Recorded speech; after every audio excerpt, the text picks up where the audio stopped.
Eu sou coordenador do time de segurança.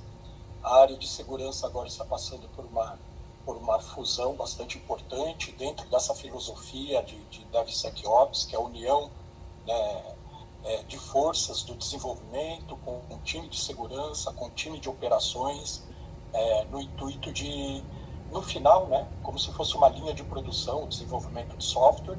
No final dessa linha de produção, você tem o produto que vai ser entregue com a qualidade garantida. Imagine um carro. Então, à medida que o carro vai passando por fases dentro daquela linha de produção, e essas fases vão sendo verificadas, vão sendo checadas, eles colam um selinho no para-brisa. Então, ok, verificado a parte de carroceria. Então, eles vão lá e colam o selinho no para-brisa. Carroceria, ok.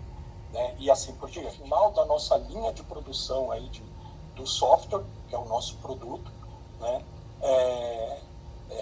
De confiança e de segurança e de qualidade. Então, no final, nós teremos um produto, né, com essas características validadas e garantidas. E era entregue quando ele estava concluído, ou seja, demorava para ser entregue, e às vezes demorava um ano, às vezes demorava muito tempo, né? E aí que o cliente, depois de pagar esse um ano, ele tinha a primeira entrega, que ele tinha a percepção de valor, né?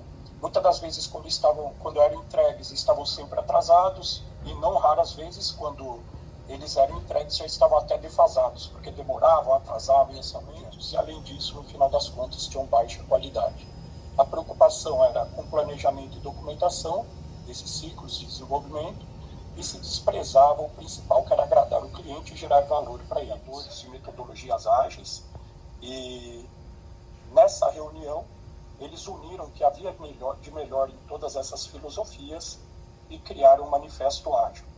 O manifesto ágil foi uma declaração de valores e princípios que eram essenciais para o desenvolvimento de software e se baseava nesses pontos comuns aí que obtiveram sucesso, problemas dessas que eu havia comentado anteriormente. Software funcionando mais do que documentação abrangente, colaboração com o cliente mais que negociação de contratos, e responder a mudanças muito mais do que seguir um plano simplesmente. Porque não dependia só do desenvolvimento fazer com que isso acontecesse, com que isso se materializasse.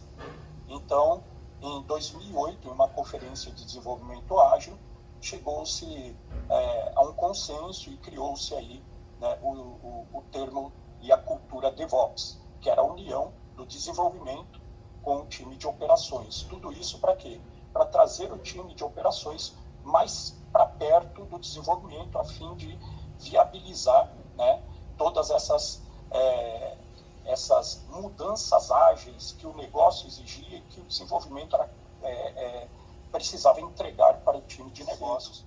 Um produto chegar para o mercado, né, temos dois efeitos aí. O primeiro efeito é a diminuição do tempo de desenvolvimento, e desenvolvimento custa dinheiro, muito dinheiro, e quanto mais cedo esse produto vai para o mercado, maior é a janela de oportunidade, né? Então, com isso, os lucros são maiores, a frequência da introdução de melhorias, redução do número de defeitos de implantação e uma rápida recuperação no caso de falhas em uma nova versão. Gera inovação. E aqui nós temos a imagem da mosquinha drosófila, né, que ela tem uma grande capacidade de recuperação, de reprodução, e ela, com isso, ela consegue se adaptar muito rapidamente às mudanças do meio em que ela está inserida.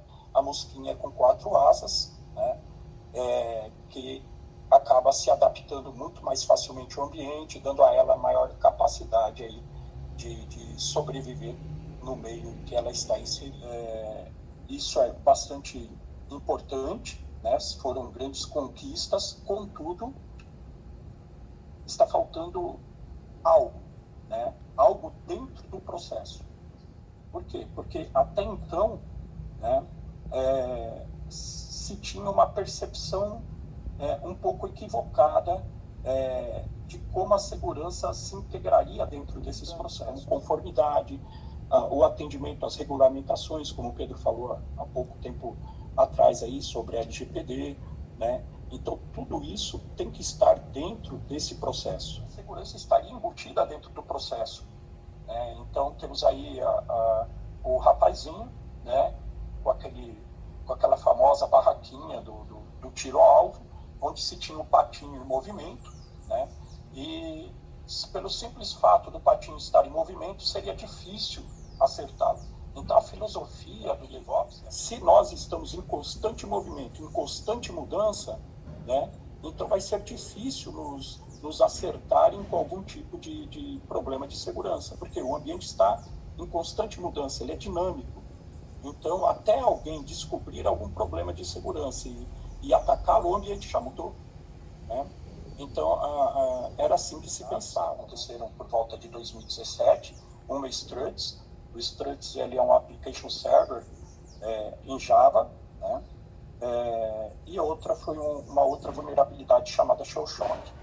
Mas eu não quero que vocês se atenham ao nome, mas sim ao que isso representa. Uma vulnerabilidade é um ponto que um atacante pode comprometer um sistema e comprometer a segurança de uma empresa. Então, dentro da filosofia do DevOps, nós temos aqui o quê? Que essa vulnerabilidade surgiu em maio, no meio de maio, e ela continuou dentro do ambiente de maio, junho inteiro, e dentro da política de segurança da informação de uma determinada empresa, onde se tem um pentest manual a cada 2 meses, essa vulnerabilidade ela só foi descoberta no final de junho e começo de julho. Ou seja, dentro da filosofia DevOps, nós tivemos uma janela de exposição a esta vulnerabilidade do Struts durante 1 mês e meio, para simplesmente ser descoberta. Então ela foi descoberta 1 mês e meio depois, né, 2 meses. Então temos a bandeirinha verdinha aqui no final de agosto. Então, em relação a tempo de exposição, nós tivemos cerca de 3 meses e meio que esta vulnerabilidade permaneceu dentro deste ambiente. Esse problema que a Microsoft tinha de negligenciar a segurança custou bastante caro para ela. Custou a reputação dela, porque ela tinha fama de produzir softwares inseguros, né? Virou piada. Todo mundo fala até hoje das telas azuis, das instabilidades do Windows, tem aquelas piadinhas infames, né? Dos elefantes dentro do carro. Então, se a Microsoft produzisse carros, então, enfim, uma série chamada Trustworthy Computing para os funcionários da Microsoft, onde o objetivo é que eles parassem tudo o que eles estivessem fazendo, passassem por treinamentos de segurança para que eles produzissem softwares que fossem tão seguros, tão disponíveis e tão confiáveis como os serviços básicos de eletricidade, água e telefonia passaram por treinamentos de segurança e eles tiveram que analisar as implicações da segurança dentro dos produtos que eles estavam desenvolvendo. Só que o maior efeito ainda estaria por vir, que é o SDL. Tá? O SDL é o ciclo de desenvolvimento seguro do software. Tá? Então, é um conjunto de ações que a Microsoft tomou através de 2 engenheiros, o Howard e LeBlanc, engenheiros da Microsoft. Inclusive, eles escreveram um livro com essas práticas, que era leitura obrigatória dentro da Microsoft. Qualquer funcionário que fosse trabalhar lá ganhava isso no primeiro dia, esse livro e software, desde a parte de planejamento. Tá? Não adianta ela chegar no final com a filosofia do DevOps. Ela tem que entrar o quanto antes. Então, desde a parte de conscientização, desde desenvolvimento, produtos, enfim, tudo, a parte de requisitos. Aí temos a parte de modelagens de ameaça. O que é modelagem de ameaça? Levantar quem é que pode, quais são as ameaças a esse software. Né? Se alguém se apoderar de algum dado que esse software lida, né? O que pode ser feito? Qual o tamanho do estrago se alguém conseguir explorar esse software? E coisas nesse sentido, que é de 20% daquilo que nós realmente desenvolvemos. O restante são frameworks, são pacotes, bibliotecas de terceiros. Vai acontecer um incidente, né? Mas de quando? Né? Incidentes vão acontecer em algum momento e temos que estar preparados para ele. Então, esses são os 12 passos, as 12 práticas que a Microsoft chamou adotou internamente e chamou de SRE DevOps, e temos que ir para uma nova filosofia. Tá? E assim por diante, a Microsoft, GitHub, né? Então nós temos aí manchetes de jornal, tá? Que foram retiradas de jornais mesmo, dos jornais do meio eletrônico, onde que fez um enorme favor de tornar o nosso CPF domínio público, né? Revazou o CPF de todo mundo. E, recentemente, nós temos os Correios, que deu uma forcinha aí para o grupo, que vazou os nossos CPFs e tornou eles domínio público, que é o Correios, que além de vazar os CPFs, ele ainda vazou os celulares associados ao CPF. Agora, imagine o estrago disso. Quantas pessoas têm contas, né, de uma série de serviços que são autenticadas por MFA, por exemplo, e esse MFA está associado a um SMS deste número de celular, por exemplo. Passar pelos elementos de segurança que dão bastante trabalho, eu fui pentest, então posso te dizer isso, tá? Dá muito trabalho, vai passar uma série de mecanismos de segurança, as soluções de antivírus, EDR, etc. Então é muito mais fácil fazer o quê? Usar engenharia social. Para que eu possa usar engenharia social, eu preciso de dados. Então, se eu ligar para uma operadora, como a Claro, e dizer, olha, eu tenho o número de celular tal, eu tenho o CPF tal, com o CPF eu consigo levantar as outras informações, como nome, data de nascimento e uma série de outras coisas. Eu consigo me apropriar do número de celular de uma pessoa. Eu consigo fazer muita coisa, há um potencial muito grande para causar uma série de estragos. E para onde nós vamos? Tá? O primeiro passo é mudando a cultura, né? Então, existe em algumas empresas ainda esse modelo de segurança arcaico, tradicional, onde a segurança tem um monopólio, né, das operações de segurança. Temos que sair dessa mentalidade para uma mentalidade de que segurança é responsabilidade. O homenzinho aí, né, se espremendo, né, o homenzinho da segurança se espremendo entre o Dev e o Ops, né, formando essa nova cultura, que é o DevSecOps, a segurança dentro, né, inserida dentro dos processos, onde mostra o custo de desenvolvimento, né, ao longo das suas fases. Então, corrigir um problema de segurança ou de qualidade no software, quando ele já está na fase de produção, é muito mais caro do que corrigir esse problema quando ele está na fase de desenvolvimento, tá?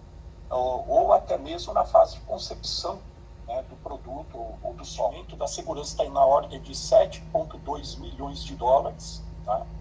E normalmente se demora 80 dias para se detectar um problema de segurança e 123 dias, ou seja, mais de 4 meses para se resolver um problema de segurança. Ele endossa aquele gráfico que nós mostramos, aquela timeline que eu mostrei para vocês anteriormente, tá?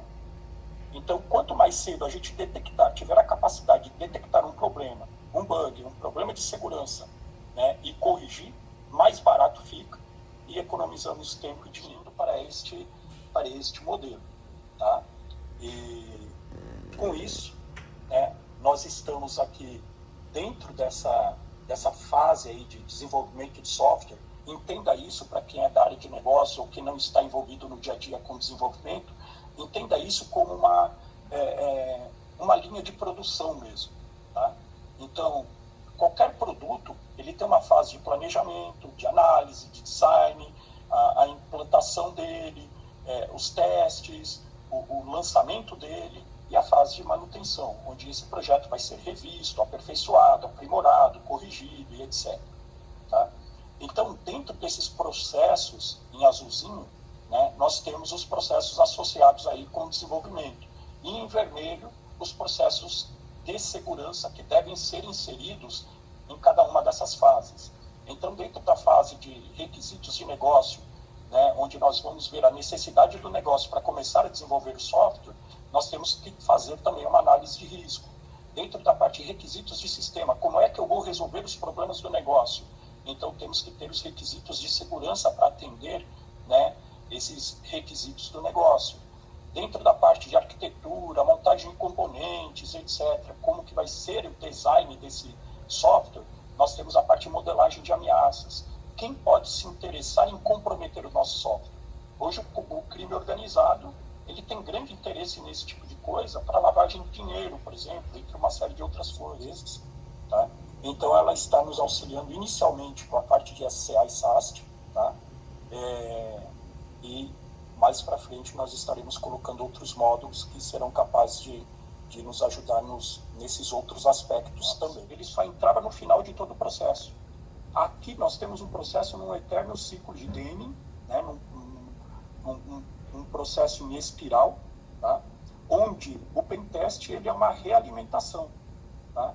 Onde, através do pentest, eu vou ter as informações do que está escapando nas automações do meu processo. O que nós deixamos de olhar? E eu vou pegar esses relatórios e vou aprimorar o processo, tá?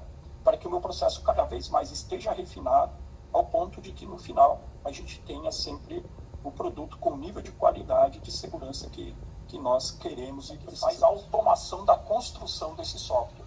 Então, nessas diversas fases em que essa ferramenta faz o controle dessa construção, nós inserimos a segurança de modo automatizado dentro dessa linha de produção realmente implementado. Nós temos aqui essa mesma linha do tempo que nós analisamos anteriormente, mas agora sob uma visão do DevSecOps, tá? Onde surge a vulnerabilidade Struts no mesmo meio de maio, tá? Nessa timeline, e essa vulnerabilidade já vai ser resolvida poucos dias ou horas depois da confiança, né? Porque, no final das contas, temos um estudo da Veritas, uma empresa aí bastante conceituada na produção de softwares de segurança e backup e etc. Né?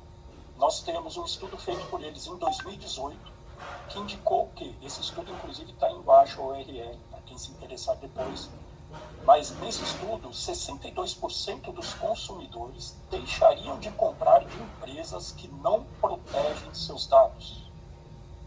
48% dos consumidores não se manteriam fiéis a essas marcas. 81% falariam aos amigos e familiares para boicotarem essas marcas. 65% postariam comentários negativos sobre a marca. 50%, tá? Porque na primeira delas nós temos um engenheiro da Volvo que desenvolveu e projetou o cinto de segurança. O projeto é o mesmo que nós utilizamos hoje nos nossos carros, tá? E agora tenho patenteado o projeto, eles deram esse projeto de graça para todas as outras montadoras, para que elas pudessem incluir esse dispositivo extremamente importante, porque ela viu que salvava vidas, para que todas as outras empresas, todos os outros concorrentes dela pudessem utilizar, né, esse mecanismo para salvar vidas. Tá? Essa era a mentalidade da Volvo.